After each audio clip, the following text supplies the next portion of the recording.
Content creator তৌহিদ আফ্রিদিকে গ্রেপ্তার করেছে police. 24 August রবিবার বরিশাল মহানগরের বাংলাবাজার এলাকায় বিশেষ অভিযান চালিয়ে তাকে গ্রেপ্তার করেছে সিআইডি। দর্শক, এসব নিয়ে এখনকার টিভিএস নিউজ আপডেটস, সাথে আছে আমি রঞ্জিত ইফতেখার। সিআইডি জানিয়েছে এই মুহূর্তে বরিশাল থেকে তাকে ঢাকায় আনা হচ্ছে। সোমবার তাকে আদালতে তোলা হবে। সিআইডির গণমাধ্যম শাখার পুলিশ সুপার জসিমউদ্দিন বলেন, জুলাই অভ্যুত্থানে রাজধানীর যাত্রাবাড়ী থানার হত্যা মামলায় তৌহিদ আফ্রিদিকে গ্রেপ্তার করা হয়েছে। গত বছরের 1 সেপ্টেম্বর যাত্রাবাড়ী থানায় মাই টিভির চেয়ারম্যান নাসির উদ্দিন সাথী ও তার ছেলে তৌহিদ আফ্রিদি সহ 25 জনের বিরুদ্ধে হত্যা মামলা করা হয়। এই মামলায় শেখ হাসিনাও আসামি। মামলায় 11 নম্বর আসামি তৌহিদ আফ্রিদি এবং 22 নম্বর আসামি তার বাবা নাসির উদ্দিন সাথী। 17 আগস্ট তৌহিদ আফ্রিদিকে গ্রেপ্তার করতে সরকারকে 26 ঘন্টার আলটিমেটাম দিয়েছিল July revolutionary alliance JRA।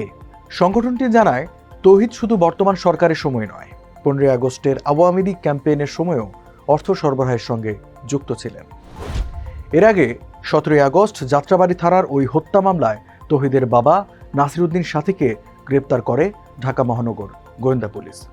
Gulshan থেকে তাকে গ্রেপ্তারের পরদিন তাকে রিমান্ডে নেওয়া হয়। দর্শক, এই ছিল এখনকার টিভিএস নিউজ আপডেটস। আর সংবাদের বিশ্লেষণ জানতে টিভিএস এর সাথেই থাকুন।